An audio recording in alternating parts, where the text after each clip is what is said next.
பண்ண போகிறோம்னா task manager open பண்ணி பர்ஃபார்மன்ஸ்குள்ளே போயிட்டு கரண்ட் மெமரி என்ன, கரண்ட் மெமரி 4 GB. ஓகே, அதோட இன்யூஸ் மெமரி வந்து 2.4, அவைலபிள் வந்து 1.5. ஓகேங்களா? ஸோ இது இப்போதைக்கு வந்து செப்பரேட்டாக இருக்கட்டும்.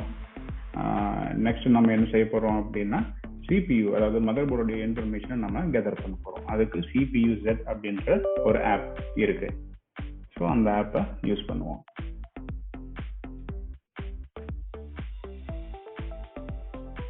ரைட், இப்போ இதில் பார்த்தீங்க அப்படின்னா மெமரிக்குள்ள DDR3 4 GB ஏற்கனவே இருக்குங்கிற இன்ஃபர்மேஷனை நம்ம பார்க்க முடியுது. ஓகே, இப்போ அதோட ஃப்ரீக்வன்சி 533.2 MHz கரண்டாக இருக்கு. ஸோ அடுத்த டேப்ல SPD ஸ்லாட் 1 இப்போ வந்து காலியாக இருக்கு. ஸோ ஸ்லாட் 2ல தான் நம்ம ஃபிக்ஸ் பண்ணியிருக்கோம். ஸோ ஸ்லாட் 2ல DDR3 PC3 1070667 MHz. இது அப்படியே இருக்கணும்னு அவசியம் இல்லை. டிரான்சென்ட் மேனுஃபேக்சரர் இந்த மெகாஹெர்ட்ஸ் வந்து சேஞ்ச் ஆகிறதுக்கு வாய்ப்பு உண்டு. ஏன்னா புது மெமரி போட்டதுக்கு அப்புறம் இந்த மெமரி வந்து பேலன்ஸ் ஆகிறதுக்கு சான்சஸ் இருக்கு. ஸோ அடுத்தது நம்ம என்ன பண்ணுவோம் அப்படின்னா, இப்போ கரண்ட் யூட்டிலைசேஷன் ஸ்டில் அவைலபிள் 1.5. இப்போ நம்ம கிளாக் வந்து ஓப்பன் பண்ணிப்போம். இப்போ எதுக்கு கிளாக் அப்படின்னா, இந்த ரேமுடைய பர்ஃபார்மன்ஸ் எப்படி இருக்குதுன்னு ஒரு ப்ரோக்ராமை வச்சு நம்ம பார்ப்போம். இப்போ கிளாக் ஓப்பன் பண்ணதுக்கு அப்புறம் பார்த்தீங்கன்னா அவைலபிள் வந்து 1.5லேருந்து 1.3 வரைக்கும் குறைஞ்சி வந்துச்சு. So it is a process. அந்த ப்ராசஸ் வந்து நடக்கும்போது இந்த ரேம் அவைலபிள் கெப்பாசிட்டியில் சேஞ்சஸ் இருக்கும். ஸோ ஜூம் வேணா, இது ஏற்கனவே ஸ்டார்ட் அப் ஓப்பன் ஆன application. So let's try with different browser. Opera browser நம்ம ஓப்பன் பண்ணுவோம். அது ஓப்பன் ஆகிறதுக்கு எவ்வளவு டைம் எடுத்துக்குதுன்னு பார்ப்போம். ஸோ இப்போ ஸ்டாப் வாட்ச் ஓடிட்டு இருக்கு. பார்க்கலாம் எவ்வளவு நேரம் இந்த கரண்ட் ரேமோட எடுத்துக்குதுன்னு.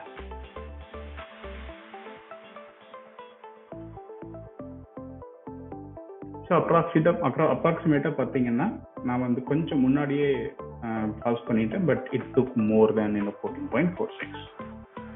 ஓகே, ஸோ அடுத்து நம்ம இந்த கம்ப்யூட்டருக்கு சூட்டபிளான ஒரு ரேம் வாங்குவோம். Okay, alright.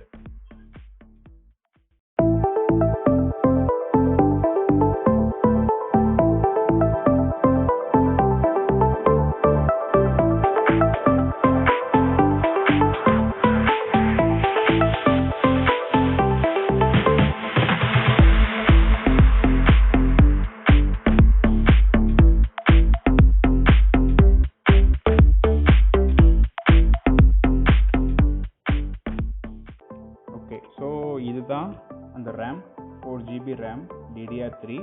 So 133 meaning 1333 MHz RAM இது. ஸோ 3 years வாரண்டி இருக்கக்கூடிய ப்ராடக்ட். ஓகே, ஸோ இது பார்த்தீங்கன்னா 240 பின் செக்மெண்ட் DDR3 ரேம் டைப்பில். ஸோ இது நம்ம அடுத்து என்ன பண்ணுவோம் அப்படின்னா, நம்மளுடைய சிபியூவில் நம்மளுடைய கேபினெட்டில் நம்ம மதர் போர்டில் வந்து இதுக்குண்டான ஸ்லாட்டில் வந்து இன்செர்ட் பண்ணுவோம். ஓகே, ஸோ இப்போ நம்ம வந்து இந்த கம்ப்யூட்டர் கேபினெட்டை ஓப்பன் பண்ணிட்டோம். இதுதான் நம்ம புதுசாக வாங்கிட்டு இருக்கக்கூடிய ரேம். அது செப்பரேட்டாக இருக்கட்டும். இப்போ நீங்கள் பார்த்துட்டு இருக்கிறது மதர் போர்டு. ஸோ மதர் போர்டில் இது ஸ்லாட் 2. ஸோ நம்ம ஏற்கனவே நம்ம காமிச்ச மாதிரி ஸ்லாட் 2ல் ஏற்கனவே ஒரு 4 GB DDR3 ரேம் இருக்குது. ஸோ அதுதான் இது. ஸோ இதுதான் வந்து ஸ்லாட் 1. ஸோ யூஸ்வலாகவே ஒரே ஒரு ரேம் மட்டும் போட்டோம் அப்படின்னா நம்ம வந்து எப்பயுமே ஸ்லாட் 2ல் தான் வைக்கணும். ஏன்னா ப்ராசஸர் யூஸ்வலாக நிறையா ஹீட் ஆகும். இதுதான் ஹீட் சிங்க்கு, ப்ராசஸருடைய ஹீட் சிங்க்கு. ஸோ அதனால் நம்ம வந்து ஆல்வேஸ் வந்து ஸ்லாட் 2ல் தான் வந்து வைக்கணும். ஸோ இப்போ நம்ம அடிஷ்னலாக இன்னொரு ரேம் போடுறதுனால ஸோ நம்ம ஸ்லாட் 1 வந்து நம்ம வந்து யூட்டிலைஸ் பண்ணணும். சரிங்களா? சரி, இப்போ வந்து ரேமை நம்ம ஃபிக்ஸ் பண்ணுவோம். ஓகே, ஸோ அந்த ஸ்லாட்டில் ஸோ நம்ம வந்து நல்லா வாட்ச் பண்ணணும். இதுதான் நம்ம இந்த 240 பின்னு. ஸோ இதில் பார்த்தீங்கன்னா உங்களுக்கு ஒரு செப்பரேட்டர் மாதிரி லைன் இருக்குது இல்லையா, இந்த நடுவில். ஸோ இந்த லைன் வந்து கரெக்டாக உங்கள் போர்டில் இருக்கக்கூடிய கேப்பில் வந்து மேட்ச் ஆகிற மாதிரி நம்ம ஃபிக்ஸ் பண்ணணும். ஸோ தப்பாக வச்சு அழுத்திட்டிங்கன்னா அவ்வளோதான், உடஞ்சிரும். ஸோ ரொம்ப கேர்ஃபுல்லாக ரொம்ப ஜென்டிலாக அந்த ஸ்லாட்டில் வந்து ஃபிக்ஸ் ஆகிடுச்சான்னு கன்ஃபார்ம் பண்ணிவிட்டு அதுக்கப்புறம் லைட்டாக மேலே ப்ரெஸ் பண்ணிங்கனாலே போதும். சரிங்களா? ப்ரெஸ் பண்ணிங்கன்னா இந்த கிளிப் வந்துடும். ஸோ கொஞ்சம் சப்போர்ட் கொடுத்துட்டு லாக் பண்ணிக்கலாம். இதே மாதிரி லைட்டாக ஜென்டிலாக ப்ரெஸ் பண்ணிவிட்டு லாக் பண்ணியாச்சு. ஸோ இதை லாக் பண்ணதுக்கப்புறம் இந்த ரேம் வந்து பார்த்தீங்கன்னா ஸ்டேபிளாக இருக்கும், எந்த இடத்துலையும் மூவ் ஆகாது. ஸோ ஃபிக்ஸேஷன் பார்த்தீங்கன்னா நம்ம ரேம் ஃபிக்ஸ் பண்ணுறது ரொம்ப சிம்பிளான ப்ராசஸ். ஓகே, ஸோ இப்போ நம்ம கம்ப்யூட்டரை ஆன் பண்ணி நம்மளோட ரேம் வந்து இன்க்ரீஸ், அந்த RAM capacity, memory capacity increase இருக்குன்னு செக் பண்ணுவோம். ஸோ இன்ஸ்டலேஷன் பண்ணியாச்சு. இப்போ திரும்ப டாஸ்க் மேனேஜர் ஓப்பன் பண்ணுவோம், பர்ஃபார்மன்ஸ்குள்ளே போவோம். இப்போ மெமரி பார்த்தீங்கன்னா 8 GB இருக்குது. இந்த 8 GBயில் இப்போ அவைலபிள் மெமரி பார்த்தீங்கன்னா 5.6 GB, இன் யூஸ் 2.2 GB. ரைட். ஸோ திரும்ப நம்ம CPU இன்ஃபர்மேஷன் ஓப்பன் பண்ணுவோம்.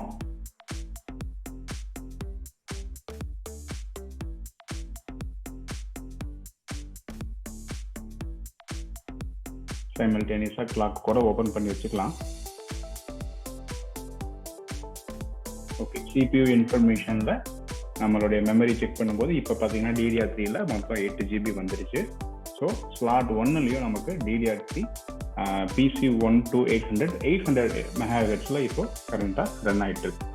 ஓகே, ஸோ ஸ்லாட் 2ல் சேம் வேல்யூ நம்ம பார்த்தது, meaning there's a slight change. நான் சொன்ன மாதிரி கொஞ்சம் மெமரி பேலன்ஸ் இருக்குது. Okay, right. இப்போ அடுத்தது நம்ம திரும்ப ஒபேரா எவ்வளோ டைம் எடுத்துக்குதுன்னு பார்ப்போம்.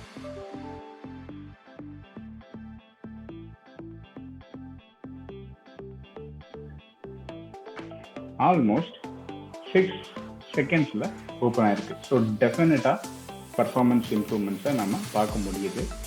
So that's about it.